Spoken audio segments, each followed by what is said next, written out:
Article 19 clause 1 clause B कहता है कि right to protest peacefully without arms है, पर वो हमें तो नहीं मिला क्योंकि वहां पर तो बैरिकेड्स थे। हम कहाँ जाए sir? Right to life with dignity article 21 पिछले 4 सालों से सर ये बेसिक राइट, फंडामेंटल राइट हम लोगों का यूपीएससी अपने क्वेश्चन से पूछती है, पर यहाँ पर किसी को नहीं दिखता है सर। हम यूपीएससी एस्पिरेंट वो लोग हैं, आप हमें अगर 5 मिनट के लिए चाय पे बुलाएंगे ना सर, हम लोग नहीं आएंगे। आज अगर यहाँ पर सारे लोग अगर खड़े हैं सर, तो सबकी सेफ्टी की बात है सर। खुद पब्लिक एडमिनिस्ट्रेशन के स्टूडेंट हूँ, हम कमिटेड ब्यूरोक्रेसी पढ़ते हैं कि कुछ भी मुद्दा हो उसको कुछ दिन के लिए टाल दो। सर 4 अगस्त को मेरा खुद का यूपीएससी सीएपीएफ का एग्जाम है, मैं यहाँ पर खड़ी हूँ सर। हम ये सब करेंगे तो हम कब पढ़ेंगे सर? ये जो इतनी दर्दनाक यहाँ पर घटना हुई, पढ़ना तो दूर सर, हम लोगों को ये भी नहीं पता कि हम लोगों के घर वाले हमें यहाँ पे कितने दिनों और रहने देंगे। एग्जामिनेशन है 4 अगस्त को सीएपीएफ का, कैसे ये कंप्लीट करेंगी? इतना प्रेशर है माइंड में, अभी कैसे कंसंट्रेट करेंगे इन चीज़ों को? इस बारे में भी तो लोगों को सोचना चाहिए। सर 25 से 30 हज़ार रुपए घर वाले देते हैं, मैं खुद बता रही हूँ सर, कितने दिन ऐसे चले जाते हैं कि मेरे पास खाने के पैसे नहीं होते। मैं खुद अपने साथियों से हजार रुपए मांगती हूँ सर।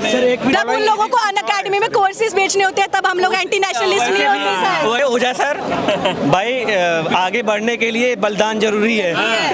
मतलब हम अपना ही दे देते हैं, अपना ही बलिदान दे देते हैं, काम करते हैं। कि यहाँ के जो इलेक्टेड म्युनिसिपल काउंसलर हैं वो कहाँ हैं? आप कमिश्नर का काम नहीं है, ये कमिश्नर का काम नहीं है, ये जो काम है ये कोई बड़े हाई लेवल के मिनिस्टर का काम नहीं है। लोकल एरिया के जो elected publicly elected municipal councillor who handle the municipality, कि उनसे थोड़ा पूछा जाए भी ये थोड़ा दिक्कत जा कहाँ आ रही है। सेकेंडली एमएलए होते हैं, थर्ड मेंबर ऑफ पार्लियामेंट है, तो जो लोकल बॉडी है आप उनसे बात करिए ना। आप जब हमसे 2-2 लाख, 1.5 लाख, 2.25 लाख, 2.5 लाख फीस लेते हैं, आपकी नैतिक जिम्मेदारी बनती है ना, क्योंकि आपके पास अप्रोच है, पॉलिटिकल अप्रोच है ब्यूरोक्रेसी में, स्टूडेंट के पास तो नहीं होता है सर। कि मंडे से क्लासेस शुरू हो जाएगी, मतलब पूरी तरह से प्लानिंग हो चुकी है, पूरी सेटिंग हो चुकी है और इंटरनली सारी चीज़ें सेटल हो चुकी है। इसका मतलब ये वजह यह है कि अभी आम आदमी पार्टी की नेता आतिशी मैम आई थी यहाँ पे बच्चों से बात करने के लिए। आखिर इस कन्वर्सेशन में, इस डिस्कशन में क्या निकल के आया? मेरे साथ एक एस्पिरेंट हैं, क्या बात हुई? आतिशी मैम ने क्या बात रखी? आतिशी मैम यहाँ पे आई, उन्होंने हमसे बात की, बट वो हमारी पूरी तरीके से बात सुनने को रेडी नहीं है। वो अभी भी अपनी ही डिमांड जो लेके आई, वो कह रही है 1 महीने का टाइम चाहिए। 1 महीने का टाइम क्या होता है? सरकार को एक बिल लाना है, उसको 7 दिन के अंदर भी सरकार कर सकती है। वो 1 महीने का टाइम इसलिए मांग रही है ताकि वो जल्द से जल्द इस प्रोटेस्ट को खत्म कर सके और मामला शांत हो जाए। यहाँ की काउंसलर के ऊपर उनकी पार्टी कोई चार्ज नहीं ले रही है और बाकी लोग, आतिशी मैम के हाथ में कुछ भी नहीं है, मीडिया भी जानती है। ये आपको सबसे ज़्यादा पहले बताने की ज़रूरत है। हम लोगों की डिमांड बेसिक जो हम 4 दिन से ही कह रहे हैं कि कंपनसेशन की डिमांड है, यहाँ लाइब्रेरीज की, बेसमेंट लाइब्रेरीज की डिमांड है, ब्रोकरेज की डिमांड है, रेंट के, एकोमोडेशन के, सेफ्टी के मेजर्स की डिमांड है। हम लोग इतना महंगा यहाँ पर पे करते हैं, एक सेफ्टी तक डिमांड नहीं कर सकते। यहाँ पर आप जाइए, वायर्स की डिमांड है। अब बेसमेंट लाइब्रेरी बंद हो गई तो ऊपर की लाइब्रेरी के प्राइस हाइक हो गए, शायद आप लोगों को पता हो। सर हम लोग कल से बोल रहे हैं, यहाँ पर कितनी कमेटियां बन गई। एमएचए ने अपनी अलग कमेटी बना दी है, लेफ्टिनेंट गवर्नर अपना अलग कमेटी बना रहे हैं। सर इन लोगों ने पूरे मुद्दे को पॉलिटिसाइज कर दिया है। पल्ले झाड़ने वाली बात, पल्ले झाड़ने वाली मैं खुद पब्लिक एडमिनिस्ट्रेशन की स्टूडेंट हूँ, हम कमिटेड ब्यूरोक्रेसी पढ़ते हैं कि कुछ भी मुद्दा हो उसको कुछ दिन के लिए टाल दो। सर 4 अगस्त को मेरा खुद का यूपीएससी सीएपीएफ का एग्जाम है, मैं यहाँ पर खड़ी हूँ सर। हम ये सब करेंगे तो हम कब पढ़ेंगे सर? एक चीज़ मैं इंक्लूड करना चाहूँगा, ईच एंड एवरी कोचिंग पे 15 दिन पे ऑडिट होना चाहिए, ईच एंड एवरी कोचिंग पे। इससे क्या होगा कि जितने भी बड़े इंस्टीट्यूशन होंगे उनको कुछ ना कुछ जो है मतलब डर रहेगा। एक we are living in a society. जब वो पटेल नगर में इलेक्ट्रोक्यूशन वाला इंसिडेंट हुआ था, मैं उसके बाद ही नहीं बैठ पा रही थी, क्योंकि यहाँ डेली सर मेरी खुद की लाइब्रेरी, वहाँ ग्रेटिफिकेशन है आगे, इतना पानी भर जाता है। जो लाइब्रेरी के केयर टेकर है वो खुद ऐसे घसीटते हैं। उस दिन से मैं यही सोच रही थी कि मेरे को यहाँ किसी आयरन रॉड को तो नहीं टच करना। यहाँ मेरी लाइब्रेरी के आगे खुद इतना बड़ा इलेक्ट्रिकल खंबा है, कहीं कुछ होना जाए। उसके बाद सर ये जो इतनी दर्दनाक यहाँ पर घटना हुई, पढ़ना तो दूर सर, हम लोगों को ये भी नहीं पता कि हम लोगों के घर वाले हमें यहाँ पे कितने दिनों और रहने देंगे। बिल्कुल। ये मेंस का भी दे रही हैं आप क्या इस बार? सर मैंने दिया था but I didn't qualify prelims. Okay, so मेरी यूपीएससी से एक रिक्वेस्ट है कि इस सिचुएशन को देखते हुए यूपीएससी मेंस प्रीलिम्स और CAPF का डेट एक्सटेंड करना चाहिए, बढ़ाना चाहिए। सर अगर गवर्नमेंट कुछ करना ही चाहती है तो जो एजुकेशन पे 18% GST लगाई है तो उसको पहले हटाना चाहिए, क्योंकि उसी की वजह से कोचिंग क्लासेस वही हमसे एक्स्ट्रा चार्ज करते हैं। जो 18% GST है वो हटाना चाहिए सबसे सर मैं पहले। बताती हूँ, हम लोगों को यहाँ कोचिंग इंस्टीट्यूट जानबूझ के शो करते हैं, लिखेंगे 53,000 प्रीलिम्स के लिए कोर्स है प्लस 18% GST, वो कुल मिला के सर 60,000 हो जाता है प्लस 18%, मेंशन नहीं करेंगे। पहले नहीं था ये मतलब मैंने खुद GST सर हम लोग 53,000 रुपए लेके पहुंच जाते हैं, फिर वो कहते नहीं इसमें 18% इंक्लूड नहीं है, तुमको अलग से देना है। सर प्रीलिम्स के लिए अलग लो, यहाँ पे GS के लिए अलग लो, ऑप्शनल के लिए अलग लो, मेंस के लिए अलग दो, प्रीलिम्स के टेस्ट सीरीज के अलग लो, CSE सेट के लिए अलग दो, सर एथिक्स के लिए अलग दो, ऐसे के लिए अलग दो, बस पैसे देते रहो इनको, बस बदले में हम लोग सेफ्टी भी ना मांगे इन लोगों से। मतलब आपके पास ये राइट नहीं है कि आप उनसे सवाल भी खड़ा कर सके आपके सर सामने। आप राइट की तो बात मत कीजिए, मैं सुबह से यहाँ पर हूँ। हम लोगों का आर्टिकल 19 क्लॉज 1 क्लॉज B कहता है कि right to protest peacefully without arms है, पर वो हमें तो नहीं मिला क्योंकि वहाँ पर तो बैरिकेड्स थे। हम कहाँ जाए sir? Right to life with dignity article 21 पिछले 4 सालों से सर ये बेसिक राइट, फंडामेंटल राइट हम लोगों का UPSC अपने क्वेश्चन से पूछती है, पर यहाँ पर किसी को नहीं दिखता है सर। हम UPSC एस्पिरेंट वो लोग हैं, आप हमें अगर 5 मिनट के लिए चाय पे बुलाएंगे ना सर, हम लोग नहीं आएंगे। आज अगर यहाँ पर सारे लोग अगर खड़े हैं सर, तो सबकी सेफ्टी की बात है सर, सबकी सेफ्टी की बात है। आप लोग का जो टाइम है बहुत ही कीमती है, बहुत ही क्रूशियल होता है इस वक्त। 8-8 घंटे 12-12 घंटे UPSC सिविल सर्विस की तैयारी करना मजाक नहीं होता है। उस पर से मैम इतनी अभी डिप्रेशन में लग रही हैं, एग्जामिनेशन है 4 अगस्त को CAPF का, कैसे ये कंप्लीट करेंगी? इतना प्रेशर है माइंड में, अभी कैसे कॉन्सेंट्रेट करेंगी इन चीज़ों को? इस बारे में भी तो लोगों को सोचना चाहिए, सिर्फ नारे देने से नहीं चलता। मैम क्या करेंगे अगर ये ऐसी सिचुएशन रही तो? क्या आप एग्जामिनेशन में बैठेंगी, क्या करेंगे, क्या रणनीति रहेगी आगे? सर अभी तक तो मैंने कुछ नहीं सोचा है, पर मेरे साथ यही है कि मैं 2 दिन यहाँ पे पूरे दिन आ रही हूँ और वहाँ पूरी रात लाइब्रेरी में बैठ के पढ़ाई कर रही हूँ। मुझे नहीं पता ऐसे मैं कब तक सस्टेन कर पाऊंगी, whether I will be able to give an exam और नॉट। लाइब्रेरी में आप बैठ रही हैं, डर नहीं लग रहा है लाइब्रेरी में बैठने से? सर बिल्कुल लग रहा है डर, मैंने खुद बताया ना, हम लोग की लाइब्रेरी में खुद इतना पानी भर जाता है, पर हम लोग के पास मौका नहीं, क्योंकि हम यहाँ सर 10x10 के फ्लैट में रहते हैं, वहाँ पे पढ़ना तो दूर खड़े भी नहीं हो सकते हम प्रॉपर तरीके से। उसका we are paying 25,000 30,000 electricity, water उसमें अलग, सर ड्रिंकिंग वाटर भी क्लीन नहीं आता यहाँ पर।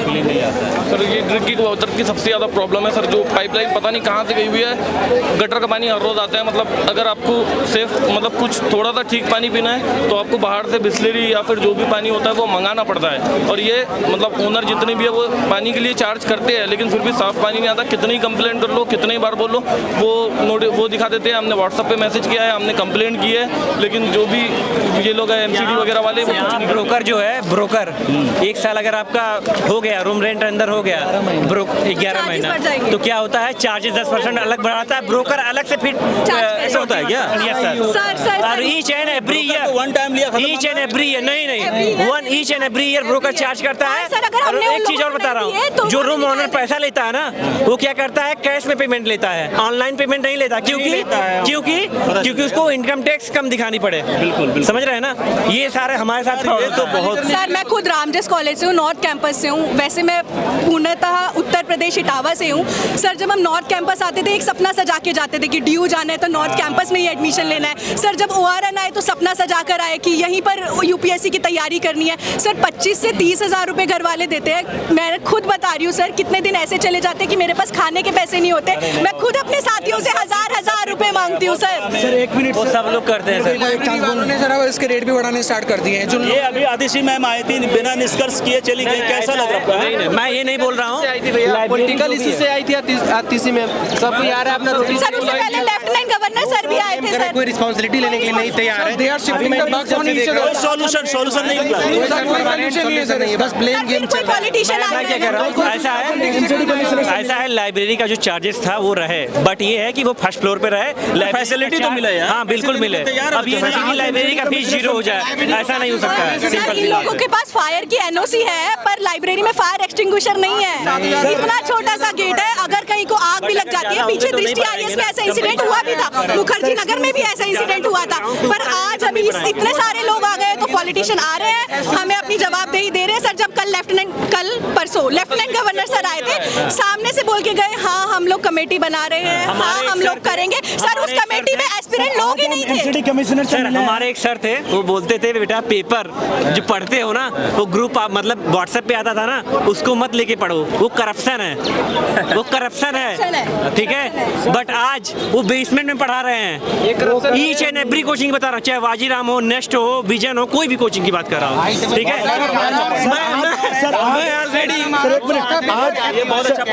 सर आज एमसीडी कमिश्नर से मिले, जितने सारे डिमांड से हम रखे थे, लेकिन सर को बोले सर ये टाइम बाउंड कितना है, सर कोई एश्योरेंस नहीं, there is no time bound. वो तो रहे कि 1 महीने लगेंगे। नो, ये आती सी मैम बोले एमसीडी तब तक तो आप भूल जाओगे। डाल दिया, एक महीने तक हम लोग कैसे बैठेंगे? हम लोगों का यूपीपीसीएस आ जाएगा, बीपीएससी आ जाएगा। सर हम पढ़ने वाले स्टूडेंट हैं, हम लोग धरना देने वाले बच्चे, इसी में लगे रहो। लॉलीपॉप जैसे पकड़ाने वाला सीन हो रखा है कि अभी हम कैसे भी करके यहाँ से शांत हो जाएं और उसके बाद सर फिर ये लोग अपनी करेंगे। सर इसके हम बाद लोग के पास प्लेटफॉर्म है आवाज अपना बुलंद करने का, और कोई प्लेटफॉर्म नहीं रहेगा। हाँ, बदलाव तो जरूरी है भाई। जी सर बिल्कुल। कब तक हम 47 की आप लोगों ने जिस हिसाब से सपोर्ट किया है, मीडिया का थैंकफुल हूँ, सबने, सारे मीडिया ने, ईच एंड एवरी मीडिया ने ईमानदारी से, ऑनेस्टी से की कवरेज किया है, नो डाउट। इसमें तो मतलब हम तो कुछ भी एडिट नहीं करते हैं, ऐसे डाल देते हैं। सही बता रहा हूँ। एडिट भी करिए। संघर्ष जो है अगर वो सक्सेसफुल होता है सर, उसमें सबसे बड़ा योगदान आप मीडिया का ही रहेगा सर। यूपीएससी एस्पिरेंट के लिए न्यूज़ चैनल नहीं है, वो भी है, बट जो होता है आप न्यूज़ लोगों वालों ने नहीं, सिर्फ मतलब यूपीएससी वालों हमारी आवाज पहुंचाइए अपने आप में ही सर। एक बड़ी हमारे चैनल पे चाहिए। प्राइमरी हमारा ये डिमांड है सर कि कार्रवाई होनी चाहिए। हमारे फ्रेंड का डिमाइस हुआ है सर, कोई छोटी बात नहीं, कल को मैं भी हो सकता था ना sir. Nilesh Rai is not name of a person sir. Police मुझे तानिया का नाम नहीं है, देखो ये देखिए पुलिस पकड़ के ले गई थी, ऐसे की थी। मुझे खुद घसीट दिया था सर 2 दिन पहले करोलबाग मेट्रो स्टेशन के पीछे से, साथियों को डिटेन कर लिया गया था।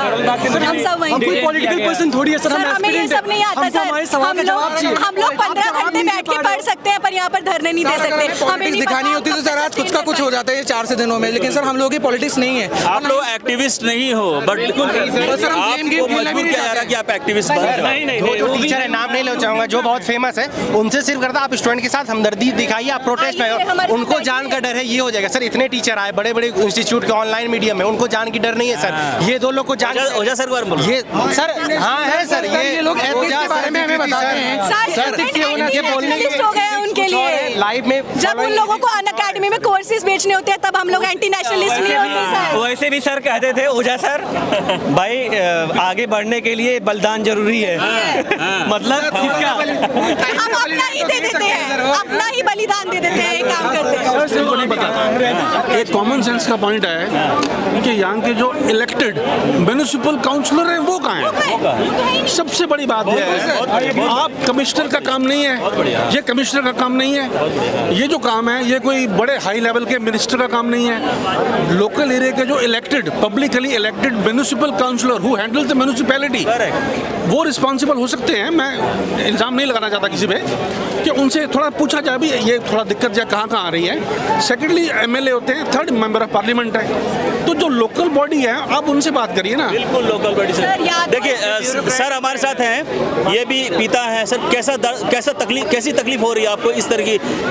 किसी की बेटी था, किसी की बेटी थी, किसी का औलाद था, हम एक पिता है, कैसा महसूस? हमें बहुत दुख, हमें बहुत बुरा लगा है। इससे बच्चे सब हमारे बच्चों के, हमारे बच्चे भी इतने बड़े हैं, इनसे भी बड़े एज में, तो इसलिए हम चाहते हैं कि आप इतने बड़े एजिटेशन कर रहे हैं, जो न्यूक्लियस है, जो आप उनको कॉल फॉर करो ना। ये कहाँ है? सर ऐसा कब तक होगा कि जब लोगों की जान जाएगी तभी हमारी सरकार जागेगी सर? ऐसा कब तक होगा सर? या तो एमसीडी के काउंसलर इसलिए नहीं आ रहे क्योंकि हम लोग दिल्ली के वोटर नहीं है, ये भी हो सकता है ना सर। वोट बैंक नहीं है ना सर। 4,500 करोड़ की इंडस्ट्री है ना भाई, 4,500 करोड़ की इंडस्ट्री है ये। 4.5 इसमें देखिए नेता होता का मैं नहीं गलती दूंगा, सारी गलती कोचिंग वालों की है और एमसीडी वालों की गलती है। जब 2 ही उसकी रेगुलेटरी गाड़ी है, इसमें क्या करेंगे? गलती नहीं है सर, ये हाई आर्ट की है सर, ऊपर से नीचे तक पूरे सब पे कार्रवाई होनी चाहिए, तब जब लेवल पे चीजें खत्म हो। जान नहीं सर, डिसिल्टिंग नहीं हो रही है। आप जब हमसे 2-2 लाख, 1.5 लाख, 2.25 लाख, 2.5 लाख फीस लेते हैं, आपकी नैतिक जिम्मेदारी बनती है ना, क्योंकि आपके पास अप्रोच है, पॉलिटिकल अप्रोच है, ब्यूरोक्रेसी में। स्टूडेंट के पास तो नहीं होता है सर। अभी इतने बड़े कॉज हो गए तो हम लोग सब इकट्ठे हैं सर, लेकिन स्टूडेंट जल्दी इकट्ठे हो नहीं पाते सर। लेकिन कोचिंग के पास तो सर होता है रिसोर्सेज, उनके साथ उनकी PR टीम रहती है, वो एडवर्टीजमेंट कर सकती है। लेकिन सर वो ऐसे मुद्दे पे सब लोग आके मतलब वो कोलैबोरेट करके नहीं कर सकते। यार हमारे इलाके में सिविक एमिनिटीज़ की कमी है, सफाई नहीं हो रही, सिल्टिंग, और सर बिल्कुल ये सब नेग्लिजेंस है सर, सबका मिल के पढ़ाई छोड़ के आए सर यहाँ नहीं होता तो सर सब देखो मैम का CAPF का एग्जामिनेशन है यार, कितनी तकलीफ हो रही है हमको यार। एग्जामिनेशन है, हाँ, UP Uttar Pradesh public service commission का एग्जाम है, BPSC का एग्जाम है, और मेंस सितंबर में 24 तारीख को सितंबर को एग्जामिनेशन होने है। के बाद सब कुछ होने के बाद अगर हम इतनी देर में भी उनकी प्रिपरेशन नहीं कर पाएंगे और प्रोटेस्ट में रहेंगे तो इसका कोई सोल्यूशन नहीं कर पाएंगे आप, कैसे पढ़ेंगे, हमको तो नहीं लगता है। हो ही नहीं पा रहा है कि इसको जल्द से जल्द रिजॉल्व किया जाए। इस पे आप पॉलिटिकल इशू मत बनाइए इसको। एक पार्टी आके दूसरे को ब्लेम कर रहा है, दूसरे पहले कर रहा है, ये सही चीज थोड़ी ना है। ये सही कह रहे हैं। हमको आंसर चाहिए। एंड ऑफ द डे मुझे लगता है सब चले जाएंगे, हम ORN के बच्चे यहाँ पे रह जाएंगे। हम भी रहेंगे। ये मैं रिकॉर्ड कर रहा हूँ, रिकॉर्डिंग बोल रहा हूँ, मैं रहूँगा। जानती हो मैं जिस दिन लटा हुआ, इस दिन पहले सैटरडे को पूछे नवनीत से, मैंने नीलेश के लिए एक कैंडल मार्च का प्रोग्राम कर रहा था जी सर, लोगों को कोलैबोरेट कर रहा जी था, और इसी में बैठा था मैं बुक की दुकान पे, और उसी वाली घटना हुई। मैं निकला जैसे वैसी घटना हुई, नहीं तो उस समय ऐसा पहली बार नहीं था सर। 2019 में जो बच्चे कोचिंग ले वो भी सेम बात बोलते हैं कि बाजीराम में तो बाजीराम के बाहर राउस में पानी यहाँ तक भर जाता था। पहले कोई देखता तो ये मर्डर नहीं होता सर, यहाँ पर ये मर्डर नहीं होता। आप ये कहते हैं ये एक्सीडेंट नहीं, एक मर्डर है सर, ये मर्डर है, एडमिनिस्ट्रेटिव इनएफिशिएंसी की वजह से मर्डर है सर, हत्या है सर, बहुत बड़ी अनप्लान्ड मर्डर है, एडमिनिस्ट्रेटिव मर्डर है सर ये। सर अभी आप इस एरिया में हो, थोड़ा अंदर जाकर देखो, ओल्ड राजेंद्र नगर अभी अंदर काफ़ी बड़ा है। आप लोग मीडिया की टीम, सारे पॉलिटिशियन सब बस यहीं तक क्यों रह जा रहे हो? आप लोग अंदर जाकर, मैं गया हूँ, मैं बहुत दिनों से यहाँ आता हूँ, बहुत जगह अभी भी गंदगी, ड्रेनेज सब ऐसी सब फ्लोर पे छोड़ी बने हुए हैं, ऐसी एज इट इज है। उधर अंदर कुछ नहीं है, बिल्कुल शांति पड़ी हुई है। आप लोग को जाना चाहिए, अंदर तक जाना चाहिए, देखना चाहिए। भीड़ बस यहीं तक है, मीडिया बस यहीं तक है, अंदर बिल्कुल उसी तरह जैसे नॉर्मल चल रहा है वैसे ही चल रहा है। अभी कुछ ये क्या लिखा आपने यहाँ देखो, किसी के सपने टूटे और ख्वाब डूब गया, MCD की लापरवाही से किसी घर का चिराग बुझ गया। बहुत अच्छा, ताली बजाओ जी, ताली बजाओ। और काउंसलर आरती चावला जी अभी तक यहाँ पर एक बार आई भी नहीं है अपना दुख प्रकट करने। हमें यहाँ के लोकल लोगों से पता चला कि वो लंदन चली गई है, ऐसा लोकल लोग यहाँ के बता रहे हैं कि उनके हस्बैंड रजत चावला और आरती चावला जी लंदन चली गई घटना के 3 घंटे बाद ही पलायन कर गए। और सर ये राव IAS का एडमिनिस्ट्रेटर एक पर्चा जारी करता है जिसमें they are feeling very sad whatever has happened, बस कोई बात नहीं कंपनसेशन की। सही कह रही है, वो लेटर जारी करता है, उसमें वो लिखते हैं कि they are feeling very sad about it, कोई कंपनसेशन की बात नहीं, कोई डाटा उन्होंने रिलीज नहीं किया कि कितने बच्चे वहाँ पर थे। सर अगर वो RML भी गए, हम तो कह रहे हैं RML से आप डेटा रिलीज करा दीजिए। वो RML के मैंने एक डॉक्टर को बोलते हुए सुना था ANI के इंटरव्यू में, सर वो बोल रहे हैं कि यहाँ पर 17 बच्चे रात में आए थे, 17 सर मेरे पास वो इंटरव्यू है, 17 स्टूडेंट आए थे जिसमें से 3 बच्चों की मौत हुई और बाकी के 14 बच्चे बिल्कुल सही सलामत थे। मेरा सवाल बस इतना है, अगर वो सही सलामत थे तो वो यहाँ क्यों नहीं आए? क्योंकि मैं तो उनमें से नहीं हूँ सर, मैं तो फिर भी यहाँ पर खड़ी हूँ, अपना एग्जाम छोड़ के खड़ी हूँ। उन बच्चों का डाटा दीजिए, राव वाला एडमिनिस्ट्रेटर हमें दीजिए, RML का हॉस्पिटल दीजिए, कोई नहीं दे रहा सर, रियल कैजुअलिटीज तक भी नहीं बता रहे हैं। आज भी सर राव का मैसेज आया है कि सर क्या बोलते हैं कि वो क्लासेस मंडे से सब क्या बोलते हैं, हाँ वो भी क्योंकि और बच्चों का वो नुकसान नहीं करना चाहते हैं सर। आज ही आया सर ये सर फोरम IAS का भी, विजन IAS का भी सर राव की मतलब बच्चों का ये कहना है कि ये इंस्टीट्यूट जहाँ पे घटना हुई है, स्पेशली हम राव की बात करेंगे, वो कह रहे हैं कि मंडे से क्लासेस शुरू हो जाएगी। मतलब पूरी तरह से प्लानिंग हो चुकी है, पूरी सेटिंग हो चुकी है और इंटरनली सारी चीज़ें सेटल हो चुकी है। इसका मतलब ये वॉट एवर फैकल्टी तो आएगी ना, ऑपरेशनल सिस्टम तो चलेगा इनका। ठीक है, पढ़ाई होनी चाहिए, पढ़ाई में दुश्वारी नहीं होनी चाहिए, लेकिन सॉल्यूशन तो मिलना चाहिए बच्चों को। आज के राव में कोई भी डिस्कशन नहीं है चीज़ का लेके कि क्या उनका आगे तो फाइनली मैम आतिशी मैम आई, इसका कोई फायदा नहीं हुआ, कोई फायदा नहीं होगा सर इसका। रिटर्न में चाहिए था सर, हमें वो नहीं मिला। मैम कह रही है 12 बजे तक रिटर्न में, वर्बली तो हम भी बोल देंगे भैया यहाँ पे हम लगा देंगे जो। बिल्कुल वो मैम कह रही है 12 बजे तक रिटर्न में देंगे सर, हम लोग तो नहीं जाने वाले, हम लोग यहीं रहेंगे। अच्छा, आज 12 बजे रात तक कुछ रिटर्न में? आज रात में नहीं सर, कल दिन के 12 बजे तक, कल दिन के 12 बजे तक रिटर्न में रिटर्न में कि हम ये आपकी मांग। उन्होंने 10 हमारे UPSC एस्पिरेंट का नंबर मांगा है, नाम मांगा है कि इन स्टूडेंट को लेके एक कमेटी फॉर्म की जाएगी जिनमें इन सब की सुनवाई होगी। तो देखते हैं सर, जाएंगे स्टूडेंट, मैंने भी अपना नाम लिखवाया है, let's just see how it goes. चलिए, तो यहाँ पे अभी आतिशी मैम आई थी और बच्चों का ये मिक्स रिएक्शन रहा है। वर्बली उन्होंने बहुत सारे वादे करके गए, बट रिटर्न में कुछ नहीं है, but she has promise to provide all this things on return by tomorrow 12। और देखते हैं क्या ये जो संघर्ष है बच्चों का, ये जो प्रोटेस्ट है क्या मोड़ लेता है। हमारी तो संवेदना इन बच्चों के साथ है और मैं चाहता हूँ कि ये सिचुएशन ASAP ख़त्म होनी चाहिए। पढ़ाई का वक्त है इनका, मेंस एग्जामिनेशन है, CAPF है, BPSC है, UPPCS है, lots of things are under pipeline. और इस वक्त पढ़ाई में कंसंट्रेट कैसे करेंगे बच्चे लाइब्रेरी में जा रहे हैं तो उनको डर लगता है।